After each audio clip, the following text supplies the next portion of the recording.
এই গভর্নমেন্টের দিনে প্রথম 2016 সালে সর্বানন্দ সোনোয়াল সাহেবের যখন গভর্নমেন্ট ছিল 5 বছর আনলিমিটেড টাকা ছিল। এমজি এলাকায় আমি হাঁটি বেড়াইতে টেলিফোন কেউ যদি রিক্সা খেলা হচ্ছে না অফিসার রাস্তা এলাকা আমি ভিজিট ফোন করছি সঙ্গে সঙ্গে তারপর দিন কামাবো আমার টুকুরি শুনে।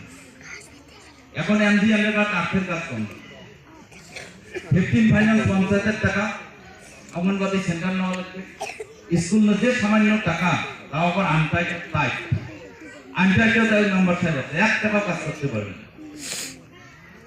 জেজিএমের যে বর্তমান স্কিম দিচ্ছে ওয়াটার সাপ্লাই টাইটের টাকা ওখান থেকে ওনাদের স্যালারি আরো কিছু অন্যান্য খরচ করে আনটাইটের টাকাটা আপনার প্রথম স্কুল অঙ্গনবাদী সেন্টার হসপিটালের যদি সুবিধা শেষ হয় তারপরে আপনি রাস্তা বা অন্যান্য নিতে পারবেন।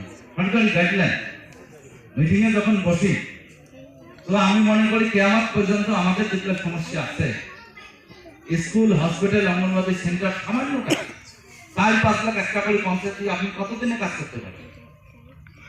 কত স্কুল আছে, স্কুলের ইনফ্রাস্ট্রাকচার আছে, যদি ওই সমস্ত 3টে ডিপার্টমেন্টের কাম আর না থাকে তখন আপনারা রাস্তা নিতে পারবেন। এই জন্য বলছি 16 থেকে 20 পর্যন্ত আমরা টাকা পেয়েছি।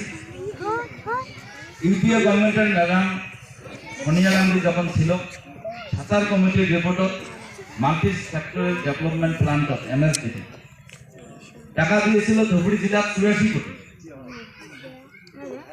21-এর পরে 1 টাকাও দেয়নি বর্তমানের গভর্নমেন্ট। বর্ডার ডেভেলপমেন্ট এরিয়া সব বন্ধ করে আপনাদের টাকা পরে প্রোটেকশন করা যায়, রাস্তা করা যায়। বর্তমানে সরকার 3.5 বছর গেলে এখনো 3 টাকাও দেয়নি বর্ডার ডিপার্টমেন্টে। এমএলএ ফান্ড মাত্র 1 কোটি, 1 কোটিরও 20 লাখ টাকা কাটি নাই খেল মহরম, 5 লাখ টাকা কাটে ডিসি ফয়েজ রয়্যালটির জন্য 25 গেল 75 লক্ষ টাকা থাকে একটা এমএলএ হাতে, তথাপিও 1.5 বছর থেকে সারা আসামের এমএলএ টাকা পায় বাজেটে পয়সাই নেই। খালি মুখে টিভিতে বিজেপি সারা সেন্ট্রাল গভর্নমেন্ট স্টেট গভর্নমেন্ট চলছে মুখের উপরে। আমাদের ডেভেলপমেন্টের ফান্ড নেই, যেখানে যাচ্ছে যে আমরা বলি না রিলিজিয়াস স্কিম আমাদের সব বন্ধ। আমি ভ্যানসার স্কুলে টাকা দিতে পারি না, মাদ্রাসা হুজরি ঘরে টাকা দিতে পারি না, মসজিদে দিতে পারি না, শুধু সরকারিভাবে কবরস্থানে টাকা দিতে পারি সরকারি ফান্ড। আবার ওদের জন্য স্পেশালি নাম ঘরে টাকা দেওয়া যায়, মন্দিরে টাকা দেওয়া যায়, অন্য অন্য জায়গায় টাকা দেওয়া যায়। ইসলাম রিলিজিয়াস যখন আসে তখন কঠোর করে এমএলএ ফান্ডটাতে আগে সমস্ত মসজিদ হুজরিঘর আমি 5 বছর অন্য কোনো কামে করি, ঈদগাহ মসজিদ হুজরিঘর মাদ্রাসা যত ছোট ছোট রাস্তা আছে টয়লেট আছে বাউন্ডারি ওয়াল আছে দিয়েছিলাম। এখন আমরা এমএলএ ফান্ড যদি আজকেও আসে এখানে দিলে এখানে পাস হবে। এখন সেক্রেটারি এতে পাস যায় সিএম অফিস যে আমরা এসছি মাদ্রাসা দিচ্ছি যদি দেয় কেটে দিই। তো ফান্ড পজিশনটা এত কম আর আপনারা সবাই এত কঠোর দায়িত্ব দিলেন, যেহেতু একজন অফিসার নিয়ে আসছে ইমিডিয়েট যে টাকা আছে ওই টাকা দিয়ে আপনাদের এই কাম হাত দেওয়া যাবে না।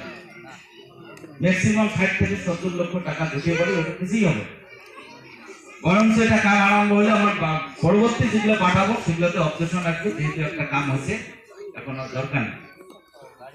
আপনাদের মন রক্ষার স্বার্থে আমি আমার কয়েকগঞ্জবাসী অফিসার সাহেব আছে, আপনারা একটা হজরি দেখেন, মাদ্রাসা দেখেন, মসজিদ দেখেন, কবরস্থান দেখেন, ঈদগাহ দেখেন, একটা রাস্তার পয়সা ধরেন, যে কোনো আপনার বেড়াভাঙি এরিয়াতে একটা রাস্তার জন্য আমাকে বলেন 8-10 লাখ 12 লাখ যতটুকু হয় ইমিডিয়েট আপনাদেরকে একটা কাম করে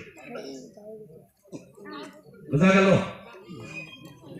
তাছাড়া আমার ক্ষমতা নাই, ক্যাপাসিটি নাই। গভর্নমেন্টে যদি হাত ধরি সব বাঁধিয়ে রাখে করবেন কি করে?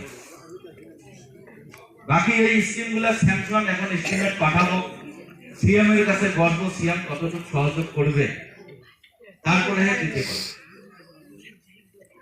এই জিনিসটা একটু লক্ষ্য রাখবেন। আমাদের আঞ্চলিক প্রেসিডেন্ট কমিটি আছে, মুরব্বী মানুষ আছে,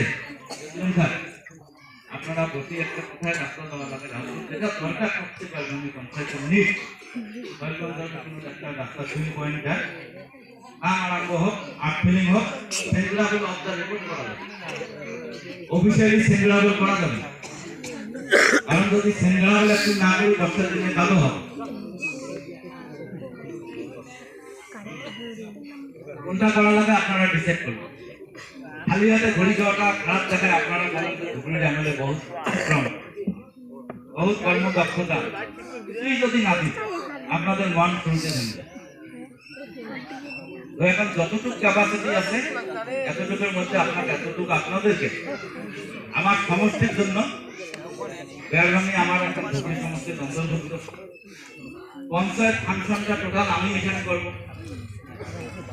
তারপরে 26-এর পরে ডেভেলপমেন্ট পিডব্লিউডির রাস্তা দিতে পারবো। আরো যদি ছোট মোটো কিছু থাকে ইমার্জেন্সি সেটা ইনশাআল্লাহ চেষ্টা করবো।